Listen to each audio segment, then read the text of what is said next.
Hey, everybody, welcome on back. It's the You Got to Try This podcast with Large. Ian, you notice that I always point when I introduce this thing? Should I stop doing that or is that okay? I'd say you could stop pointing because the shot is zoomed up. You can't even see what you're pointing You can't even at. do it, right? No. So I'm on a wider shot for people who don't know because I like to see myself, whether or not I'm migrating away from the mic or whatever. And so I always do, you got to try this. And it's an absolute waste of time. Can I get a smaller one made up so I can go, you got to try this? If you have a guest, it works. But when it's just you're pointing at the sky. I hear you. We do have a guest today, by the way, and it's a good one. So you got to try this podcast with myself and Ian. And this is brought to you by Pepsi. I speak about Pepsi all the time. I'd gone into a place the other day. Where were we? Kinchleys. We did Kinchleys with the butterscotch sundaes and the great bar pies and whatnot. And seeing that it was one of those like Pepsi pour places where they have it on tap, oh man, it made my heart smile. Pepsi makes food taste better. Good food deserves a very good drink, so good food deserves Pepsi. I've always felt that way, so to have them on board is an absolute blessing. Look for it at any bodega or diner that you go to. Ask for it at any restaurant that you might go to a lot and enjoy it with some of the best meals that you can have because, again, Pepsi enhances the flavor of your food, kind of makes that flavor pop to a certain degree. Food deserves Pepsi. Go out and get a Pepsi today and have a fantastic meal. By the way, one of the headlines that I saw this week, not to give Pepsi too much credit, is that they're doing a pickle Pepsi up in Canada somewhere. I think Kentucky Fried Chicken is pairing off like pickles inside their Pepsi. I don't know how you feel about that. I feel very good about it. I might go up there and get some. So however you take your Pepsi, take it. Food deserves Pepsi. It's great, and we appreciate their support. Ian, how you doing, my brother? Everything okay? I'm on cloud 9. You gotta be. Ever since last week, my feet can't touch the ground. The Quinn concert was awesome. Meeting him was awesome. I'm going to go see him again as you're listening to this tonight in Chicago. So he's got some life, this kid. Now, so when Ian had asked, he had said, hey, listen, Quinn is one of the guys that's on the list to be interviewed. I was skeptical just because I didn't know anything about him. And then just that guy loved to talk food. That guy is a home run guest as far as I'm concerned. There are a lot of people who probably listen to this podcast. Well, hopefully they listen to this podcast. And if you do, leave us a 5-star review, like and subscribe. I don't say that flippantly. That helps us. That helps us kind of do stuff like this. But for people who listen to the podcast, they might not have been familiar with that gentleman's work, but it was pretty fucking cool talking to him about it. And he wasn't like just trying to talk about food in order to talk about his music. He wasn't using it as like some sort of excuse almost to promote other things. The guy was like legitimately afterwards, one of his publicists was like, that was one of his better interviews. Guys seem like old buddies. You should go out to dinner together. And I would. I think I'm asking him out on a date at some point. But either way, so thank you so much to Quinn92 for coming in last week. And then this week, we're stacked now. We got a couple of great guests like in the pipeline, starting with today. We have James Webb. Who's James Webb? James Webb is a competitive eater from Australia. And the reason that we're having him on is twofold. One, he has a special that dropped on Amazon Prime, and we're going to talk about it ad nauseum while he's here because I watch it. I thought it was pretty cool. I am fascinated by competitive eaters. I'm grossed out by them. I wonder what their dumps are like. I'm going to ask him all these questions. Are you going to be comfortable when I start asking him about bodily fluids? No. Okay. Well, I'm going to anyway. And neither will he probably, but we're going to do it. Yeah. I'm going to tell him a very intimate story about one of my bowel movements that no one has ever heard except for my wife. And then I'm going to ask him to relay a story about his bowel movements, particularly after he eats 60 hot dogs, barely chewing them. I gotta imagine 3 or 4 slide out untouched. And the thought of that is fucking gross, but I think it's going to be equally fascinating. So James Webb coming up in just a couple of minutes. Jay Webby, the whole thing. We'll get the whole branding from him and everything. I told someone we had James Webb on and they were like, The telescope guy? James Webb Telescope. Yeah. Yeah. If you Google just James Webb, I mean, if you Google J Webby, that's his handle on Instagram. He's got like 200,000 followers on Instagram. I think he does well on all social. Almost 2 million on TikTok. And 2 million on TikTok. This guy is legit. And by the way, his wife does that for him. Much like the only reason I have a job is because of Annie. Same thing with this gentleman. So he's coming up in just a couple of minutes. Maybe I should have put out something to people who follow us or listen to us, what they would ask a competitive eater. I'm going to ask most of the questions, but maybe somebody has something specific, like what heartburn medication or something. But either way, that's coming up in just a second. I just mentioned before, 5-star reviews, like and subscribe. If you leave a question underneath your review, whether you're in Spotify, iTunes, Apple Podcast, whatever the hell it is, or certainly YouTube, leave a question and we'll try to get to it. You have a question for today, E? Yes, and this one, a little unorthodox the way it was left, but we'll count it. Okay. It's Jordan Fox through the Instagram DMs. Okay. Hey, Large and Ian, left 5 stars on Spotify, but couldn't find how to write a review. Okay. No worries. Just wanted to say that I love the show and don't miss an episode. Thank you. That said, it would be awesome to see you make the trip to the Minnesota State Fair and try a bunch of the unique foods it has to offer. I would love to go to Minnesota State. Go ahead. Listen to these. My suggestions would be the walleye cakes, whatever. Walleye, it's a fish. Walleye cakes, duck bacon wontons, buffalo chicken cheese curd tacos, gizmo, and the jerk oxtails. Love you guys. Jerk oxtails. I love jerk oxtails. Gizmo. Yeah. What the hell is Gizmo? Am I forgetting something? Gizmo in the food world? Is this guy teaching me something new, or is it something that I just lost in my mind palace? I'm actually the Gizmo sandwich, Andrew Zimmern. Oh, by the way, we just found out that we're definitely in with Andrew Zimmern. So he's coming in October.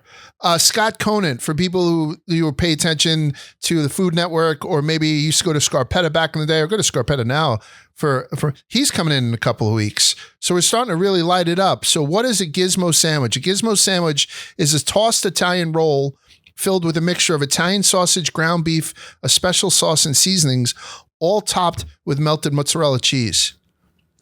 Originating in Des Moines, Iowa, where it was first sold, the gizmos become popular at the Minnesota State Fairs. The sandwich key component is a specific meat blend with a secret savory sauce that gives it a unique flavor. Shit. I would fly to that. So I used to do the Iowa State Fair. I think I've said it on the show. We PG Progress. What was the customer? I used to go out with Kathy when I was at down south. I was working at SunTrust. So we used to go out there, and going to that state fair as a kid from Brooklyn blew my mind, man.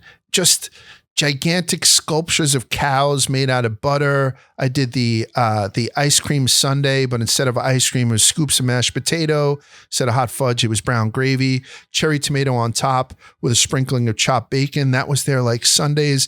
I ate so much there. And then I think that night we saw like Leonard Skinner play. Like they always have old school bands and shit. And I have nothing but fond memories of going to that. I have a cool cowboy hat I had bought there once. So to invite me to the Minnesota State Fair, what do we do? Do we ask Dave? Do we say, Dave, can I just start going to state fairs? I think that would be great for me. I should. That's a series. That could be, right? All right. So to answer this gentleman's question, I would love to go and have every one of those things that you had mentioned. And I think it's one of the things that we should really work on. We should work on maybe doing local ones around here. Obviously, we did Pizza Fest last week, which was great. I thought that it was fantastic. But going outside the Barstool world and just trying some different stuff in different places, we should pitch that. See if we can do something with that. So great question, great comment. Thank you for leaving it on Spotify. I'm a little embarrassed that you weren't able to leave the question on that platform, but I totally understand because I don't think I could do it either. So I think the interview is pretty long. We do have a nice size interview with this young man. So it's one of those things that I think we're going to get right into. So coming up right now, we're going to speak to competitive eater James Webb. And this is actually brought to you by Fox One. Fox One's on board, and we're getting like we're getting sponsors and stuff. Can you feel the buzz, E? Can you feel the buzz with this thing? On Fox One, you can stream your favorite live sports so you never miss those "Did you see that" moments. That means Fox NFL Sundays, college football Saturdays, the MLB postseason, all in one place. I mean, I watch Fox Sports all the time. So the idea that I can go in there and be able to watch this spoiler free is one of the things that I would jump at. And I think you should jump at too. Fox One is built for live, edge of your seat plays, jaw dropping highlights, the kind of moments that make you shout in your living room like you're at the stadium. It's sports, it's news, it's entertainment, all streaming live the way it was meant to be watched. Old school. I like the way they put that. The way it was meant to be watched. It's also the best way to stay locked in on your action, whether you're sweating your fantasy matchup, tracking a parlay, or just riding the chaos live as it happens. So start your 7-day free trial today. Offers are subject to change. Go to Fox One for complete terms and conditions. Thank you, Fox One, for being on board with You Gotta Try This. And let's talk to James Webb. All right, everybody. G'day, mate. So I'm here with a guy, James Webb. We got our first Aussie in the fucking house. So if you're not familiar with the world of competitive eating, there's one guy that sits at the top of the throne. It's sort of like a Mount Olympus, and it's Joey Chestnut. Joey Chestnut does a lot of stuff with Barstool. I tend to think that Joey Chestnut is kind of one-dimensional. Those are my words. Those are not anybody else's words. He is the best hot dog eater in the world. But I've also seen this young upstart Aussie guy come in and like kick him right in the dick when it comes to like eating buffalo wings. I think he blew him out of the water at least a couple of times with that. And in a couple of other type of situations, I've seen Joey not be as good. And so I need the guy that's going to take this motherfucker out. And it's this gentleman right here, James Webb. James Webb, welcome to the show. How you doing, my brother? Good. Thanks for having me. Flew all the way out from Australia just for this, and that's absolutely untrue. I'm going to have to get you up on this mic like it's a wedding dick a little bit. Yeah. So we tend to, it's going to have to pick you up right there. Perfect. Right? So we have our first Aussie guy in the house. It's James Webb. James, how are you doing, my brother? I'm very good. Thank you. How are you? Not too bad. What brings you to the East Coast? Man, eating contests. Eating contest. What do you got up next? The Trenton pork roll contest this Saturday. Now, the first thing I'm going to tell you is that pork roll versus Taylor ham is one of the things that drives people crazy. I've just recently learned that. Yeah, I'm a Northern New Jersey guy. I grew up in Brooklyn. We moved out to Northern New Jersey, so I've always called it Taylor ham. I get more hate for that from people from South and I think Central Jersey also. They kind of hate it. So Trenton makes, the world takes. At the Trenton Thunder game, you're going to be doing a pork roll eating contest, right? Yep. That's going to be fucking unbelievable. So I got to give you a little bit of background on this guy. So the documentary is what? James Can Eat. James Can Eat. It's on Amazon Prime. I watched it this morning. I watched the documentary. I watched it this morning, and I thought that it was fantastic because I've always had a fascination with what you guys do to your body. And I have a couple of specific questions that I'm sure you're going to be asked, or you have been asked 1,000 times before, but you're just going to have to put up with it. It is what it is, my man. I'm an open book. This is your full-time job, right? Eating and making videos is my full-time job. And with the help of your wife, you've built up a social media presence that's very, very impressive. I think it's better than most of the people who do what you do. Is that correct?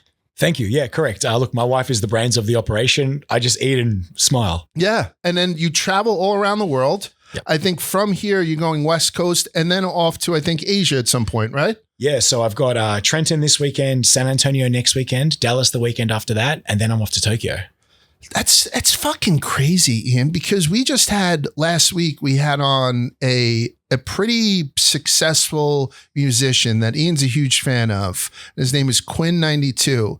And his tour schedule doesn't match the schedule of some of the competitive eaters. You know, like you think you want to be that sexy guy who's up there just like singing to a group of people when you could be the guy who's shoving in 60 hot dogs and dunking them in cranberry juice. That's one of the things that changes, that makes you a little bit different from everybody else. You try to switch up or fool your palate to becoming so used to just those sodium bombs going down. So you dip your rolls in like a diluted cranberry juice, right? Yeah, well, in Australia, we don't really have hot dogs, right? Okay. And our bread is completely different to yours. So for me one of the challenges is the taste. it doesn't taste appetizing for me, not growing up. I lived the first 33 years of my life never eating a hot dog or what you guys call a hot dog. So I have a sweet tooth. So for me, the best strategy is mask the flavor with something really sweet. And you guys have the sweetest cranberry juice. Even I have to dilute it. It's crazy. It is. It's way too, because it's almost like cranberry cocktail. Why aren't you 400 pounds? I wear baggy t-shirts. Is that it? Yeah, But to be honest, I train every day, twice a day. I fast for long periods in between contests and stuff like that. Look, obviously you saw the start of the documentary. I was jacked. Looking back, I was in supreme shape. So my wife married a bodybuilder. Now she's stuck with a competitive eater. So he says that kind of flippantly because he knows I'm an ugly guy. But when the person who handles our guests here had said, Large, you said a competitive eater was coming up, I didn't realize he was going to be so good looking. That's what I got. And I don't mean to call her out. She probably won't watch this, but it was Jordan. Like she said 100%. I was like, yeah, I know. I think there was a time when competitive eating started, everybody who was a competitive eater looked like they were a truck driver. Just big guys that were just convinced that they could eat 16 cheeseburgers. So they went out and did it. And then all of a sudden, these really light-ass guys like Kobayashi came into the scene. And now you have guys like you who are extremely athletic, who are basically creating a body that makes eating a shitload of anything easier than the average guy. Is that correct to say? Yeah, like everything. Competitive eating is very much a sport and you can train to be better at it, right? Mm-hmm. So that's what I do. Is there something that you are afraid of long-term from it? And I'm not saying that as a dig on competitive eating because we had Willie Colon in here from the Jets a couple of weeks ago, and Willie has no cartilage in his knees. Playing in the NFL absolutely ruined his body, and it probably shortened his lifespan. I hope not, because he's one of the greatest guys in the world.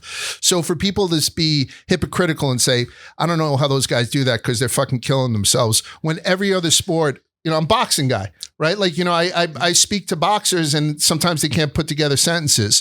What's the risk for you physically? And I know you've been through some physical trials already. What's the risk for you guys physically doing this, particularly as often as you do it, because you're a prolific eater? I think like anything, especially extreme sport, there's always that element of risk. And I think it comes down to, for me, how hard am I going to push myself? Mm-hmm. I'm competitive. I've seen, I've been doing this for 4 years now. I've got a small taste of somewhat success, especially in this country, going against Joey and all those kind of people. So for me, I guess the fear is how far am I willing to go? Right. Because I want to win. Just like Joey. Joey found levels. Kobayashi found levels. I want to be that guy to find levels now.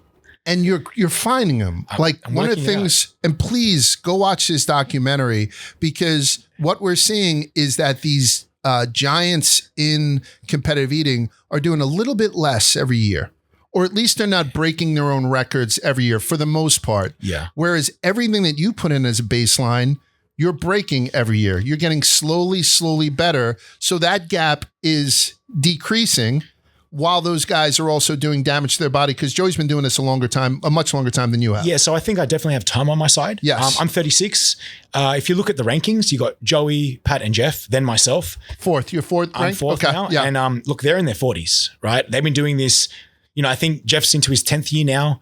Bertoletti and Joey, they're into their 20th year, right? So I've been doing this 4 years now. So I do have time on my side. Obviously, I started a little bit later, but I think with the ground I've been able to make up, let's be honest, there's no playbook. There's no playbook for competitive eating. It's a lot of trial and error. A lot of people won't give away the industry secrets. So I'm kind of like watching video, coming up with my own strategy. I've made a lot of leeway in 4 years now. So yeah, I've got time. And that's what I keep telling myself. Like I compare myself to Joey. But I forget, like for example, he beat me by, I think it was 4 pounds on the weekend of poutine. Mm-hmm. But I'm like, no, Joey's got 15, 16 years experience on me. I'm still comparing to him, but I forget in that moment, he's got 15, 16 years experience on me. And if you look back when he started, his 4th and 5th year is when he was really making, like when he was wowing people, right? Okay. So now I'm into my 4th year, so now I've got to start wowing people. You got to start wowing people. Is there an inflection point? Because you'd said before, being in your mid-30s, I know from boxing that around 37 is where you start to see guys who are in that middleweight division, welter to middleweight division, start to lose it. Heavyweights can go on for longer just because they, rely more on hard punching and not as much movement. So Joey Chestnut being 41 years old, is there something where that inflection point is around there where you're going to see him go downhill? So I think it comes down to, well, firstly, Joey is ultra competitive. Probably the most competitive guy I've ever met. On stage, forget it. Off stage, your best friend, right? I think it comes down to when he's had enough. You know, if you look at Joey, Jeff, Pat, myself, we're all at different stages. And I'm at the stage now, I want to compete as much as I can. I want to turn up to every contest and do my best. Whereas the other guys, they've earned the right to pick the contest they do. So then they push their body harder, less times, right? So I think it comes to a point where it's like, you know, recovery plays a part. You know, let's be honest, traveling is a lot. You know, I'm very lucky. I've got a very understanding wife.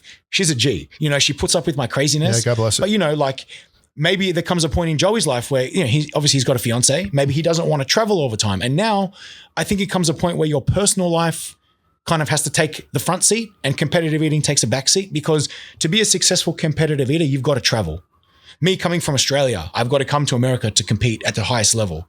So I think the inflection point will come where it's like life priorities, you know, family, eating. Yeah. You got to weigh that up.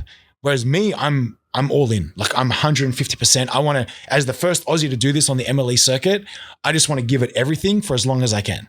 Is there something, and I totally get what you're saying, and I agree with you 100%, but can you turn it off? Like I can just envision you going out to eat with your lovely wife, and I'd seen the story where all of a sudden they had that giant burger on the menu.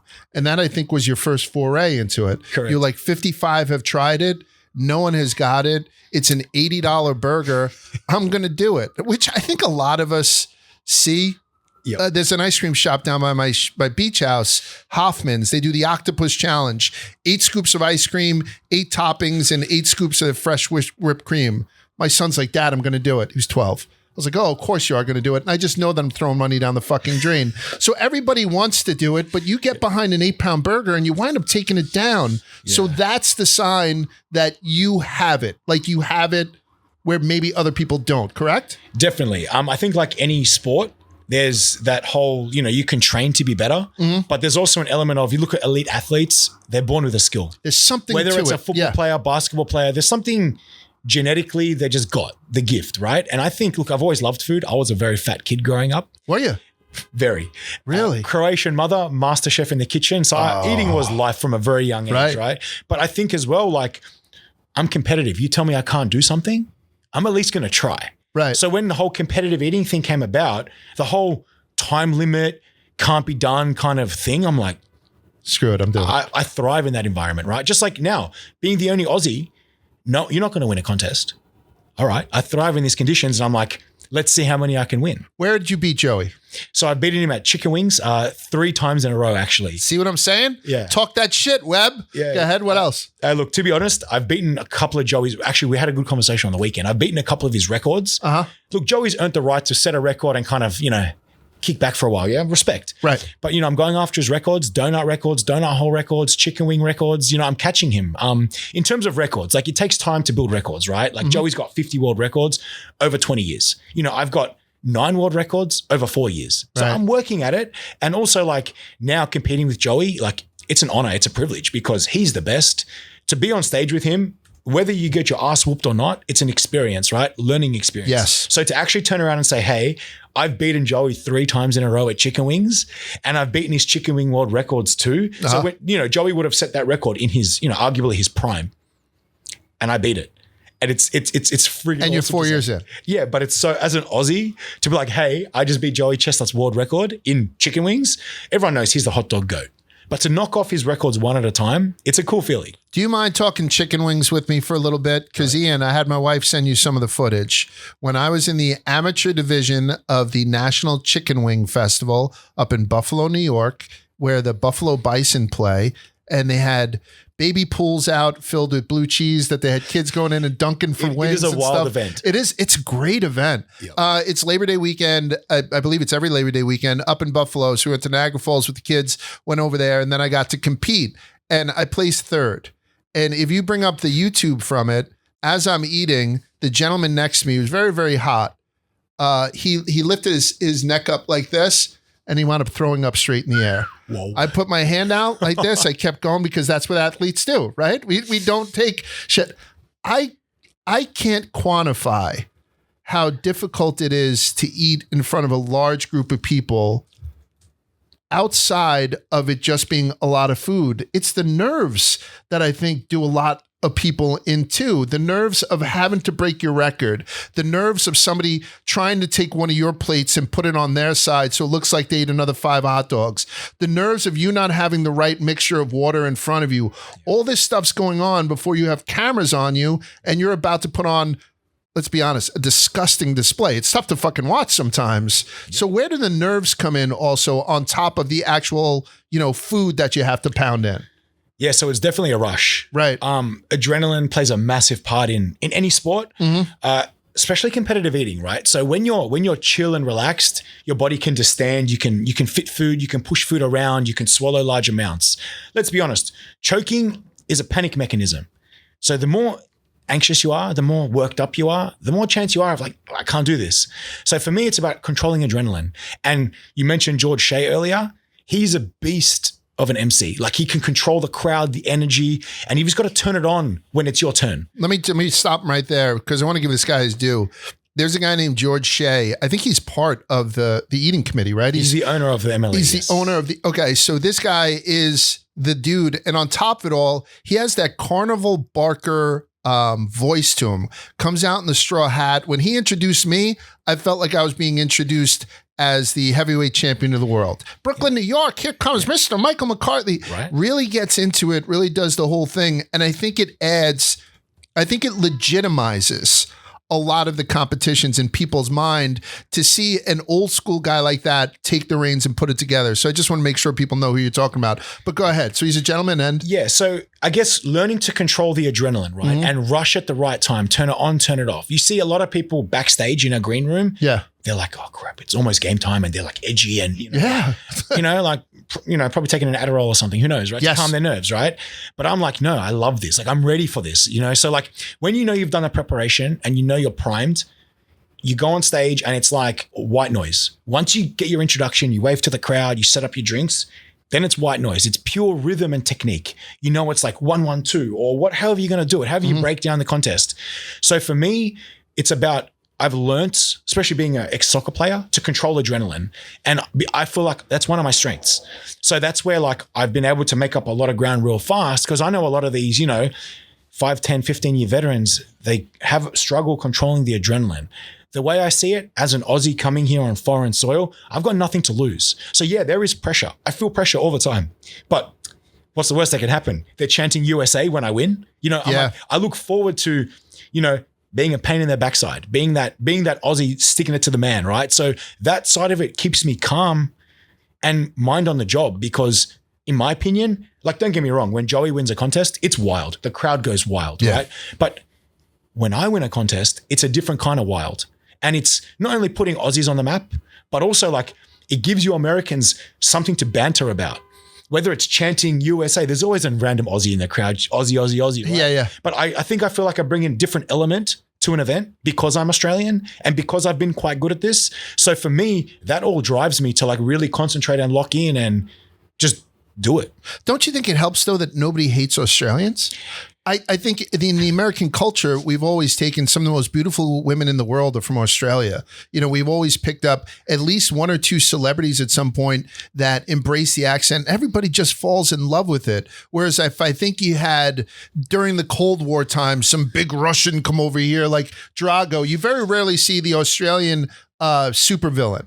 So there's a thing where when you lose, even though I'm as patriotic as the next guy, it doesn't make me angry. Whereas I think I might be angry if it was an English guy because I'm Irish. Fuck the English. Like, something like that going on in the crowd. And I'm just being hypothetical there. Don't you think like being Australian has something to do with it too? Like definitely. Look, firstly, Americans, super warm people. You guys are super warm, nice super welcoming and very curious cats. You know what I mean? So as an Aussie, a lot of Americans are curious about Australia. Obviously, we sound very different. A lot of Americans actually mistake my accent for British. Oh, okay. But once they realize, he's Australian, like that's kind of cool, And then obviously we're a much smaller country. Like we have 25 million population, right? So we're pretty insignificant in terms of like people. So for one random Aussie that they've probably never seen compete before or be involved, man, I was at Buffalo in Salem Field competing. Like there's no Aussie ever done that before. Right. So they warm to it. And I think as well, like you Americans love the hype.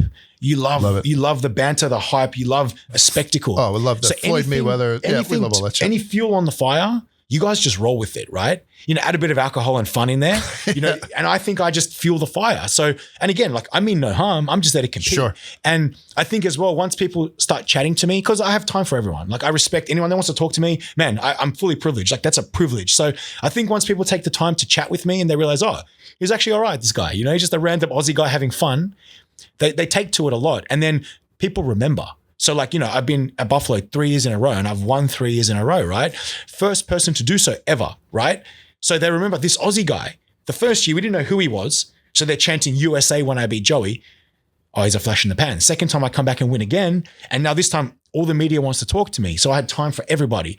Then they realized the third year, now I've got Americans saying, dude, good luck today. We're going to win the three-peat. They've gone from like not really caring to kind of chanting to now they're in my corner.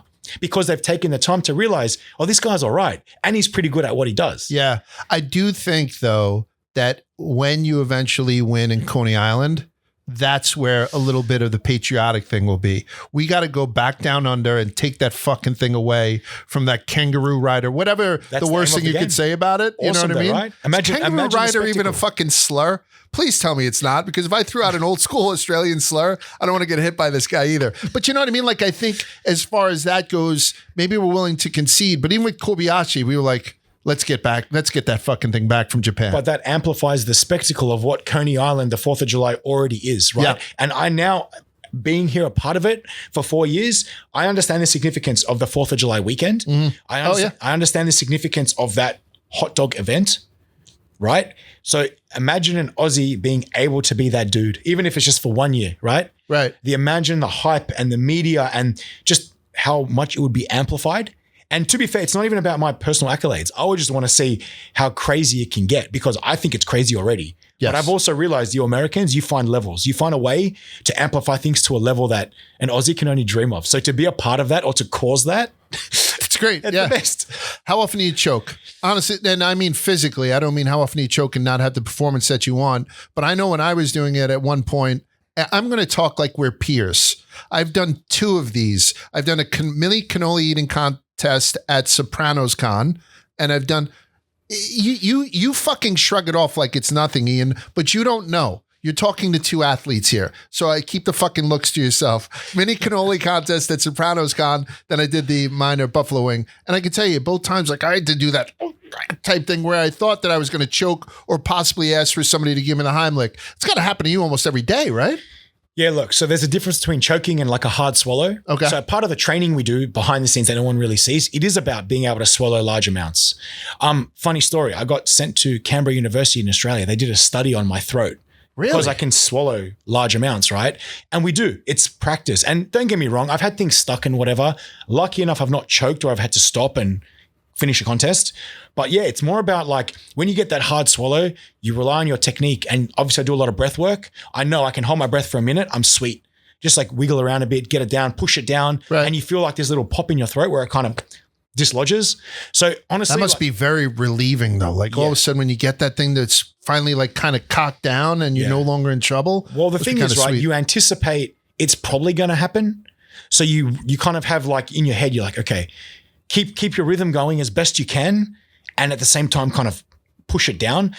Look, I know it's a bit weird because we're talking about eating here, but this is what we do. I'm fascinated. You look at the best eaters, we all have a way to cope with a hard swallow or a possible choke, because that hard swallow is the difference between winning and losing. You know, I've lost by half a mouthful before because I wasted 10 seconds trying Slowed to, you down, you know what I mean? So you anticipate it's going to happen. You do everything you can to stop it from happening.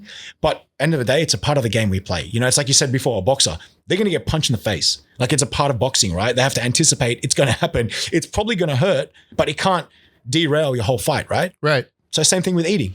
I have another question. It's kind of personal. One night I'd gone out. I had like maybe 6 or 7 martinis. They had the small olives.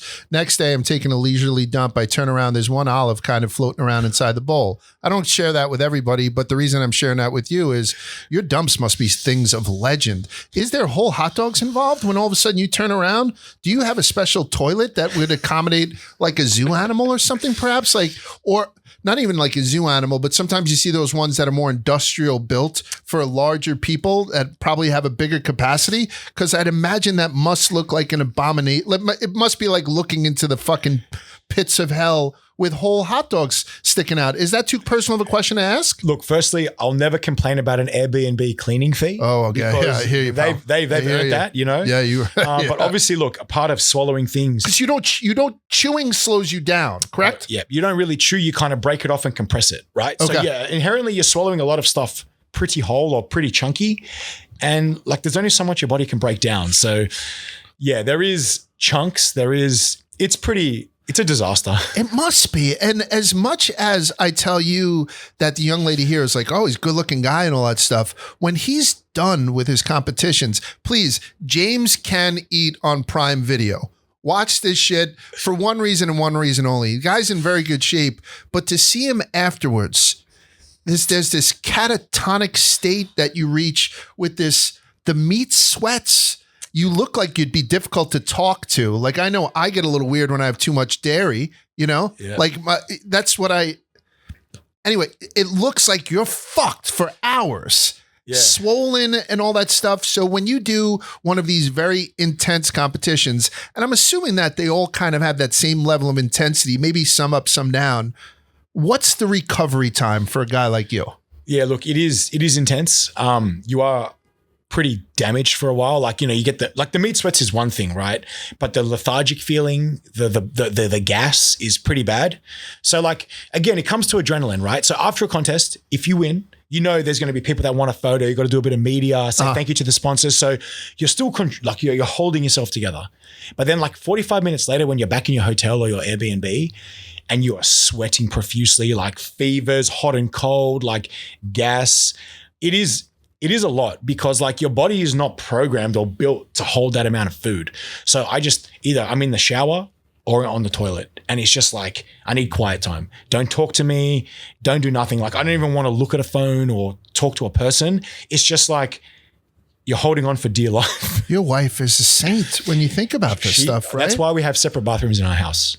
That's one of the contractual agreements of our marriage. We need separate bathrooms. Do you know what I'm thinking about now, E? We stayed at the St. Regis in Mexico City recently. We were down there for a NASCAR race. And the only room, we had these beautiful rooms too. And it's not a flex. They just gave them to us. I was the only room where the water closet on the side had a shower head in there. And it wasn't a bidet because it came out at such a rate that it would have like blasted a hemorrhoid off if you would have let it. But then I must have got a bad ice cube or something. So I shit my spleen like for a day and a half. And I was basically cleaning the fucking walls off with that. That's why I think you need almost like an outhouse, you know, where you can kind of just be yourself for a day and a half before you go back to it. And never leave home without wet wipes. Yeah, dude. Shout out Dude Wipes. We'll get you some sponsorship tomorrow. I'll make a couple of phone calls. How quickly, if you were to do a pork roll thing this weekend. By the way, if you're anywhere near Trenton this weekend, because this drops on Friday, when are you competing? This Saturday. So if you're listening to this, oh wait, no, this will have happened already. I apologize. So we're shooting this in the past. So this is a future that you're seeing it right now. So he would have already won the Trenton pork roll eating contest. What's going on after that? Where do you go? Tacos in San Antonio. Oh, Jesus Christ. So then he's going to go down to the puffy tacos, do you know, or just the regular ones? Taco Cabana. I think they're hard shell. Okay. So he's going to be down in, so if you can't see him live or anything like that, make sure you watch this because it's absolutely fascinating to see just how much this guy wrecks himself. So between doing the pork roll and the tacos, how much layoff do you need before your body is back to where you can be uber competitive? Yeah, so I always take a couple of days off straight after a contest. Okay. And when I say days off, I mean like I completely fast. I have some like drink like Gatorade or something for hydration, but I don't eat for maybe 1 or 2 days because again, your body needs to recover. And obviously this block of contests back to back to back every weekend seems grueling. It is a lot. The major league's very good. They give us time in between. Like we have a hard month and then a month off. So we get our body right and stuff. Okay. But for me, because I want to compete hard every weekend, I know I need to back off for like 2 days. Obviously the other thing as well, like sleep is big. The night before a contest, you're peeing every 5 minutes. So you're not really sleeping. You got the adrenaline high, then the adrenaline dump, and then obviously the food. So like, yeah, 2 days off and then I'm somewhat normal. But in my head, I know I've got another contest, like another week's turnaround. I was like, I don't have time to whinge or bitch or moan. It's like, shut up. I need to win, or I need to put my best foot forward. So it's like, suck it up. I've got three more big contests. After that, have a month off and kick back. Yeah, that's what I just tell myself. Spend some time with the family. But definitely. Even on those months, and I have another question right after this, even on those months when you do go and to get a sandwich with your wife now, you do eat like a human, right? When you go into these things, like some people say that internet porn has ruined people because now they can't get excited unless there's like, I don't know, spit involved, whatever the fuck it is. Can you go and just have a regular meal, or is it something where they're like, would you like appetizers? And you're like, yeah, I want this side of the menu. So depending on where I go and who I'm with. So my wife and little one, super indecisive. We go to a restaurant, they don't know if they want beef, chicken, burger, whatever. So we're a share family, right? So I'm like, to the girls, order what you want. So whether it's 3 appetizers, 3 entrees, whatever, let's share. And I kind of like eat what you want and I'll kind of clean up what's left. Mm-hmm. To be honest, the biggest thing is so in a contest, your only tool is your drink. So you program to hold your cup for dear life, yeah?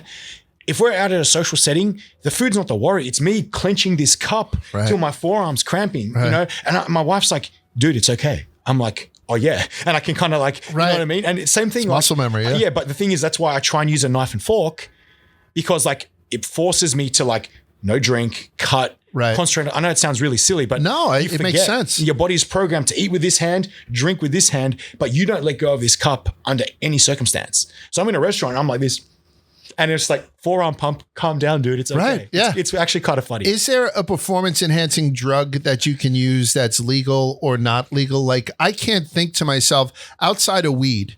Like, you know how weed sort of brings up the munchies, you know, traditionally. So that's one thing that might be able to like spur some degree of, you know, hunger. But I don't know what else it would be that you could use to be better at your sport. Yeah, to be honest, again, there's no playbook. I'm sure there's some industry secrets that no one will talk about. Right. To be fair, I don't actually know.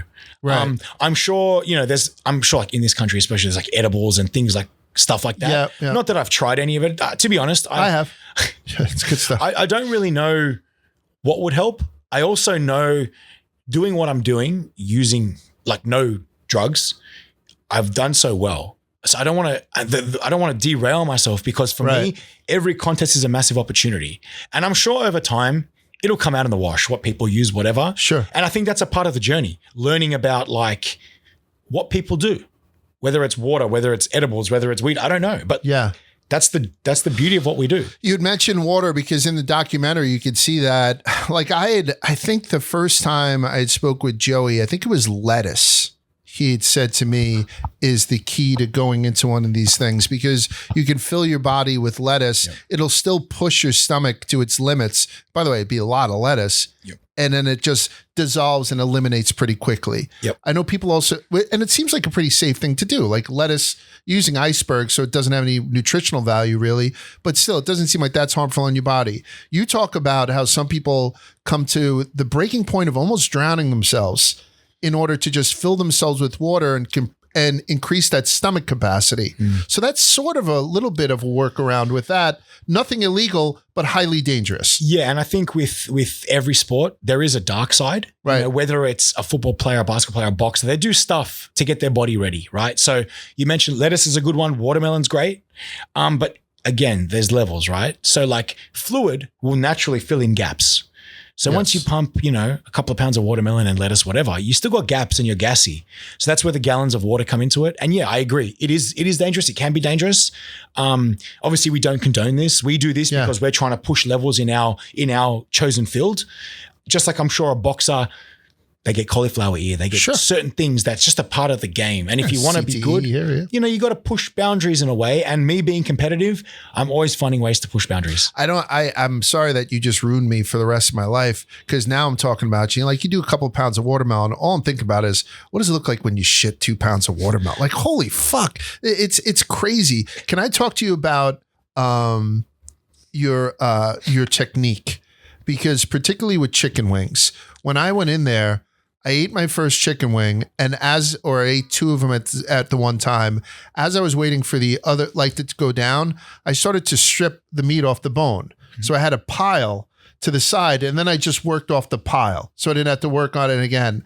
And there were people who were like caught chipmunking. Yep. Filling up their cheeks with, they call it chipmunking. So when you're done, it looks like you ate 30 chicken wings, but you only ate 25. You have 25 and you have another 5 in your cheeks. Mm-hmm. So there are little kind of like tweaks that you can do to be a little bit more competitive. Do you have any of those for the next time I go up to Buffalo that would make me a better wing eater? Definitely. Look, first, I just want to say, whatever you Americans feed your chickens, your wings are crazy. So really? Well, the thing is, crazy big or crazy delicious? Crazy big and delicious. Okay. But the truth is, like, in a wing contest, it's always weight.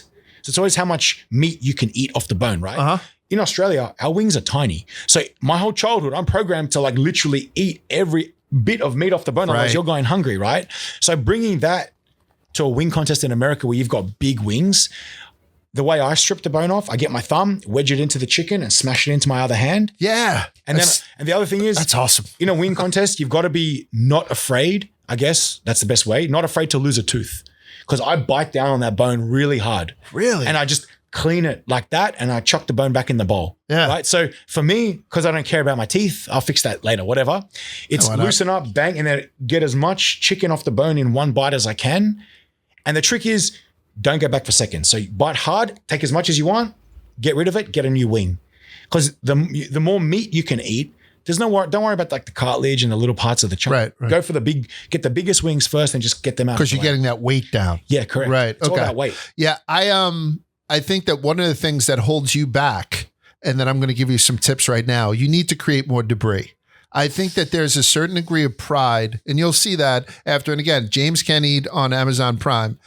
He has a certain degree of pride that's involved without leaving a lot of, they call it debris, in and around his plate. Mess. And some people, that debris will add up and it could be, a half a pound of food at the end of the day. Whereas you look at this son of a bitch's plate and it looks, you'd have to carbon date those bones to see whether there was any kind of meat on them at any point. He's meticulous in doing that. Why do you find yourself to be such a perfectionist or maybe a neat freak? I don't know how to categorize it when it may be something that might become the difference in some of these contests.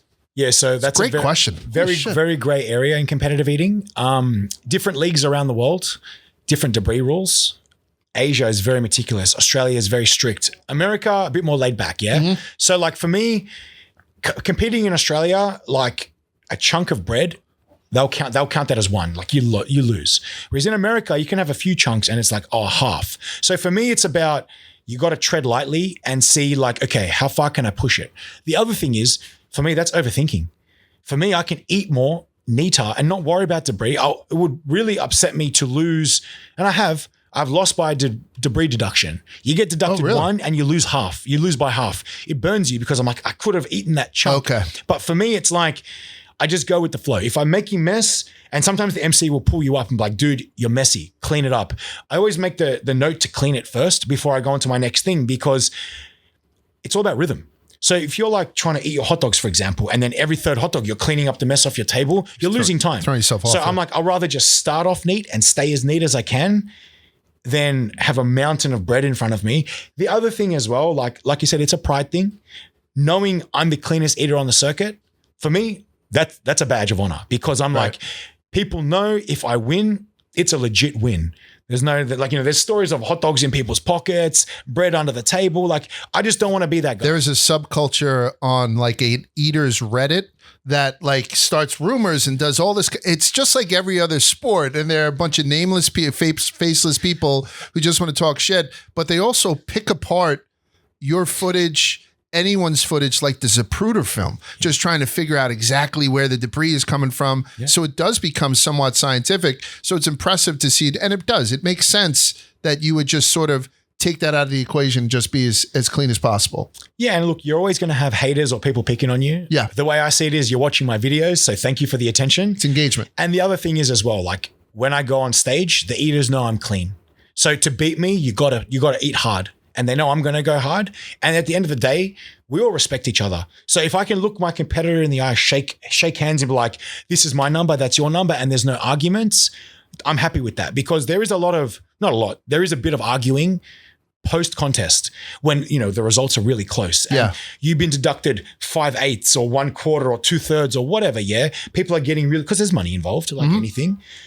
I just want to be me as a person. I can look you in the eyes and be like, my number's my number. There's no argument. And we have a mutual agreement that my number's my number. If I win, lose, or draw, I'm happy with that. And that's a conscience thing. Yeah, and I think that's probably the way you should live, much less compete.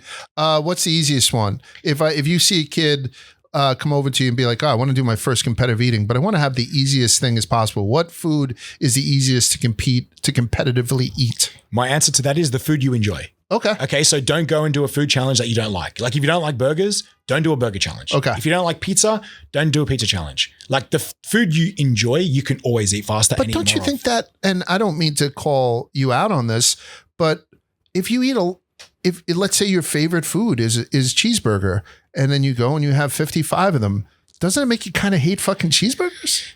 Competitive eating just amplifies everything, right? So if you love something, you love it even more. If you don't love something, you stay away from it. Like for example, I'm not the biggest mayonnaise fan, right? So there's a lot of food challenges with mayonnaise, an abundance of mayonnaise. So on my day off, I won't even smell mayonnaise because it's just made me hate it even more. Right? Okay. But like pizza, for example, probably my favorite food. Even if I've done a pizza, I did a 32-inch pizza last week.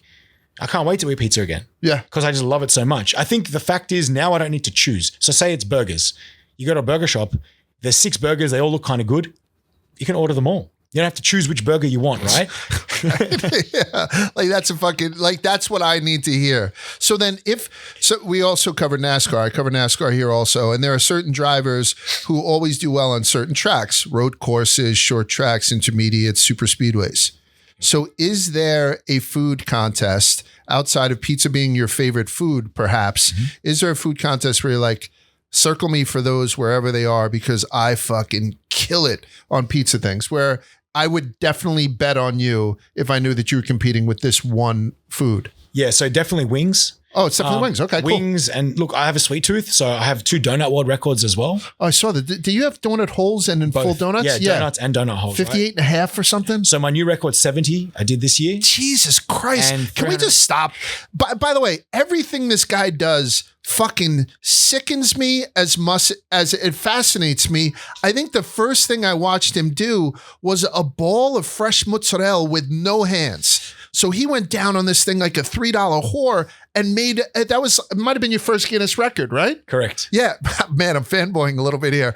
And it's absolutely fucking disgusting to watch. And I'm saying that to your face. I love you and I love what you do, but it's fucking crazy. So I will bet on you whenever I see you eating pizza, wings, and donuts. Donuts, correct. Okay. What's the one that doesn't, outside of mayonnaise, what's the one where you're like, Large, it's difficult? There's angles involved. Maybe the food is rough on your throat or it just doesn't. What's the one that you're like, I don't want to do that anymore? Look, to be honest, there is a few contests, and I mean this really respectfully. You Americans have some really bad sandwich meat, right? Okay. It's not my choice of food. Okay. Let's be honest, like pork roll, bologna, even hot dogs to a point. Right. I didn't grow up eating that stuff. We don't have that in Australia. I'm not like that.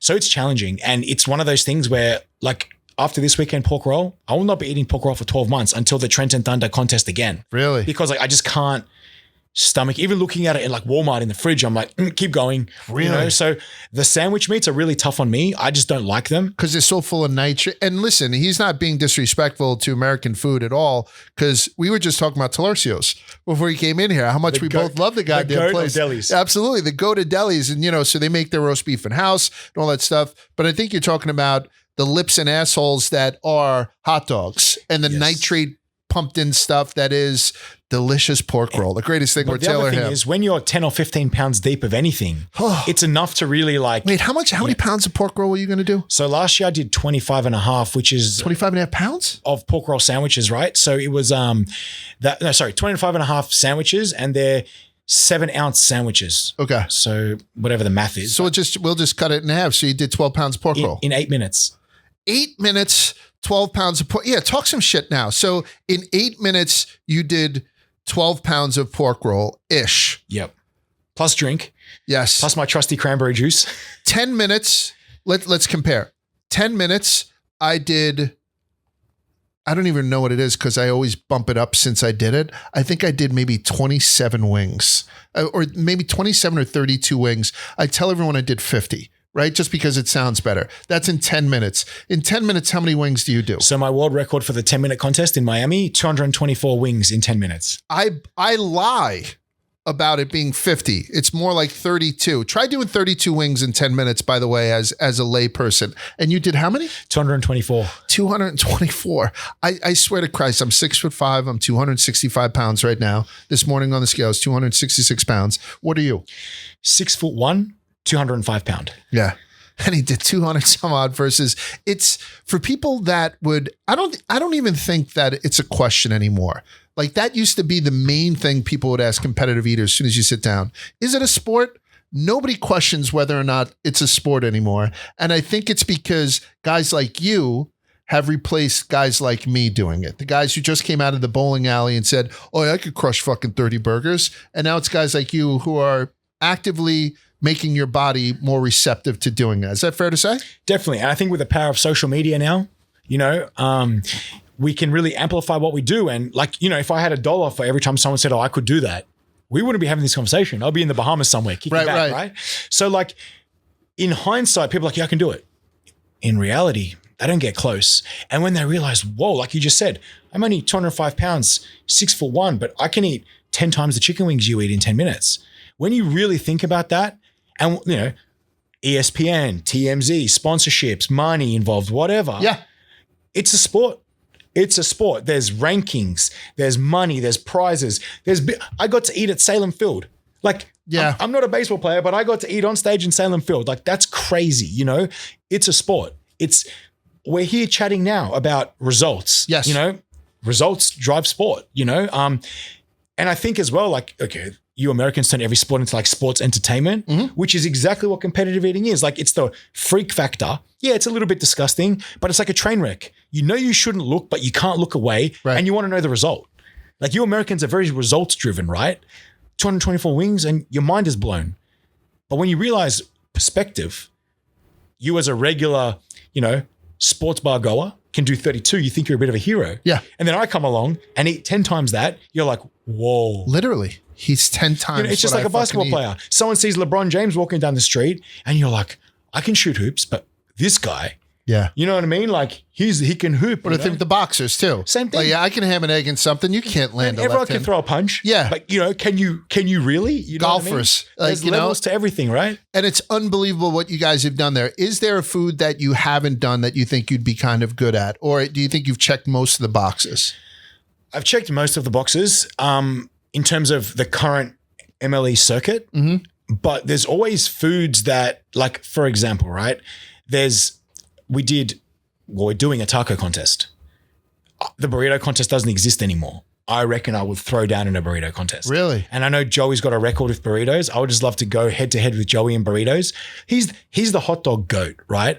But I feel like it's a good matchup if we can do different foods. So for me, I really want to do a burrito contest because, again, it's about matching up. I compare myself to Joey. I know how many burritos he did in 10 minutes. So I want to do a burrito contest just so I can see kind of where I kind of fall in the burrito realm. And I've seen you eat burritos though, too, because what I think is great, and I think it's a pretty good idea for people who are opening up restaurants, they'll have you come in and, obviously pay you or something. And because of your big social media following and them trying to build their own social media following, they'll basically give you the menu. They'll just put everything on the menu in front of you with a clock. Yeah. And you'd be like, hey, what's up? I'm at Large's place in beautiful Ridgewood, New Jersey. This is everything that we have. See you guys in 30 minutes. Boom. And you just fucking eat the whole thing. So and I've seen like burritos have been involved in that too. Definitely. Because it's like we offer a burrito, we offer a personal pizza, we offer a cheesesteak, we offer the whole deal. Yeah. I think that's a good business model for you. And I think it's sensible for new restaurants just to get their names out there.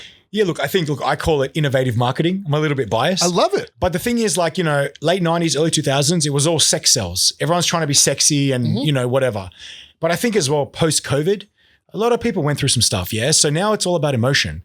If I can make you laugh or smile, that's kind of cool. Yeah. You remember things based on emotion now. You know, back in the days, it was, women in provocative outfits. I remember that woman, but I don't really remember anything else, right? Now it's like, that guy's a damn fool. He's funny as hell. And watch him swallow that burrito. Then you're like, I want a burrito. And you look up where it is, right? So it's just a different way. I'm playing on emotion. I want to make you laugh. But the other thing is, I actually eat the food. Okay. So when you say a restaurant will give me the whole menu, I'll do my best to eat the whole thing because let's be honest, and this is no knock on some bloggers and reviewers and whatever, but they're not always eating the food. No. You know, they can, and anyone One can, bite and they throw it away. Right. But anyone can Photoshop or touch up a photo of you holding a burger. But when you're eating in real time, I don't need to tell you whether it's good or bad. If I say, man, this is a juicy burger, I don't need to say that. You know, in a photo, this is a juicy burger. I can Photoshop and make it look juicy. But if I pick up this burger and eat it and you can see it's stacked and it's cooked medium beautifully, it's nice, you make your own assumption and say, that's a good burger. I don't need to tell you anything. My videos, I'm not telling you anything except for what I'm doing and how to find it, right? Yeah. That's just my angle. And I want to make you laugh along the way because if a restaurant can put up with me and my antics, you can go there and have a fun time. Right. That's basically my angle. It's just humor. I don't take myself that seriously, you know? Yeah. How fucking disgusting is Vegemite? Okay. Caveat, Vegemite alone, filthy. But if you get a nice crusty piece of bread, butter or avocado. Wait, hold on now. So we're going a little spread of an avocado. So you've got to dilute it with some fat sauce. Okay. Eating Vegemite by itself is not a good time, right? Okay. You need to dilute it. It's the ratios as well. Like you need, if you get a piece of bread with like 70% butter or avocado and 30% Vegemite. You don't just lather it on like peanut butter and jelly. Okay. No. It's more like. It's the only way I've tried it. Yeah. I had a tough time with it. It's a bad time. So if you get like bread, 70% butter, 30% Vegemite, elite. Okay. Bit of cheese on top, even better. Jesus Christ. We're going to avocado. So crusty bread, which, gives me blood flow, avocado, Vegemite, and a little bit of cheese on top of it. That's the way to go. I'll give it another shot. Worth it. What's something that you won't eat? I know you said that you don't like mayonnaise, but it's something that obviously competing. Where would mayonnaise come into play competing? What do you do? There's been a mayonnaise contest once and they got those big jars and they were just shoveling it. And I'm like, I can't even look at that. Okay. That's where I probably will draw the line. Yeah. So I will tell you, but is there like a cuisine? Because I think everybody that's listening doesn't eat mayonnaise with a spoon. I mean, at least I'm hoping. If you do, maybe consult the fucking psychiatrist. But is there like a food that I'm allergic to some fruits, not all of them. Mm-hmm. So I just don't have a lot of fruits in my diet. It's just one of those things that I don't eat. Is there something that you see like, I don't palate that? I will try anything once. Okay. Anything. So for a contest? No, just in general. Just in general. Like when you go to Tokyo and you're going to be going around and doing all this stuff, you're like, you know what? I'm going to eat the finest sashimi in the world. We were speaking about it before, but I'm not touching sea urchin. I just don't have uni in me. I just don't enjoy it. You know what I mean? I'll probably try everything once before I make that assumption. Like I spent some time in Europe. Like they eat a lot of like liver and stuff. Yes. Not a fan. Not a fan of liver. I will not say, hey, let's go get some liver. Right. Not a thing. Even like if it's an option to order, I definitely will not be ordering it. I don't like the texture. For a contest, different story. I'll do anything in a contest, but in a social setting. That's crazy that you do anything in a fucking, so you shut it off though, you have right? to. It's a part of what we do. You have to disconnect your brain from your guts sometimes and just like shut up and eat because it's you want to win. Yeah. And like, there's no time for whinging. You whinge, you lose. Right. So it's just like, we're all in the same boat. We've all chosen to step on this stage. We all know what we're getting ourselves into. We've signed that waiver. Right. It's go time. I asked this with a bunch of athletes, so please don't take it personally. Are you a tiny bit of a psychopath? 100%. 100%. Not even tiny. Okay, good. Not even tiny. Like I'm wild. Like I could see if you flip the switch and turn off liver and start eating fucking mayonnaise with a shovel, he's a little bit of a psychopath. 100%. So out of everything that you've eaten, right? By the way, the fact that your mom's Croatian enthuses me because I'm always wondering, what am I eating from a Croatian mom? Like I'd love is your mom still with us? Yes. Oh, thank God. Like I'd love to go over and have like a homemade Croatian meal in Australia with your mom for some reason. That's the type of stuff that turns me on. Is there anything Croatian that I need to try? Yeah, there's so much. Okay, if you like meat, we have this thing called kapus. It's like sauerkraut, onion sauteed with some pork. Stop. Delicious. Come on. Sauerkraut's onion and pork? Yeah, goulash is delicious. Yeah. We have like our version of donuts called fritta. The best, fluffiest thing you ever eat. Ooh. Some of them have raisins. Game over. With a little coffee. Really? Yeah. So I'm going to go now. This is how I'm going to wrap it up. If that's cool with you.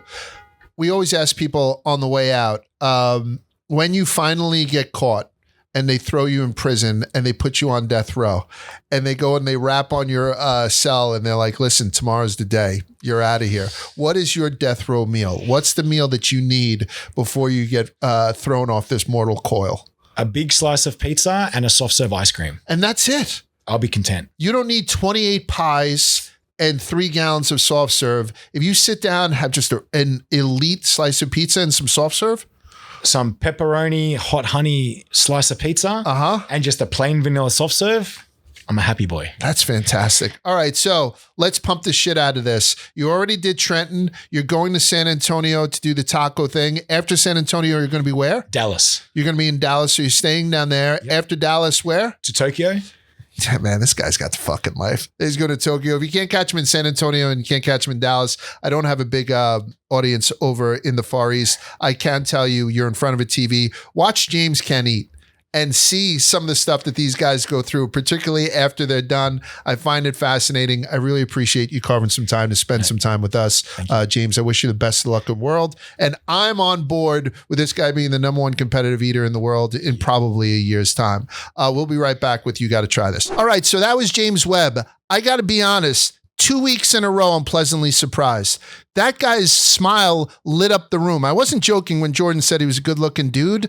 I didn't know what to expect. I thoroughly enjoyed that show on Amazon Prime, so I'm asking you guys to go check it out when you get a sec. And also, if you're anywhere where this guy is competing, he's very gracious to fans. He had that t-shirt on that said "can." That's actually his label because is nothing that he can't do. So it's always like can. So I just like it. So follow James. Make sure you follow us before you follow him though, right? I mean, the guy's got enough fucking followers, but follow James. Guy's great. Go watch the movie. I really appreciate him coming in and spending some time. We have Scott Conan coming up in a couple of weeks. We got Andrew Zimmerman coming up next month. I don't know which Barstool people we're going to start to bring back into the fold, but there's a couple of people that we still need to talk to in this office and in Chicago. So we're going to try and do a lot more of that too, get some long form content out there. And obviously make sure you tune in to our socials because we're just dropping reviews like you read about. We threw up some Talercios the other day, couple from Tuscaloosa, and we're not going to stop. We're going to be traveling all around, continuing to get you guys as much food content as humanly possible. So thanks so much for tuning in, and we'll talk to you guys next week on You Got to Try This. I pointed that way in, but I didn't even mean it. All right, see you guys.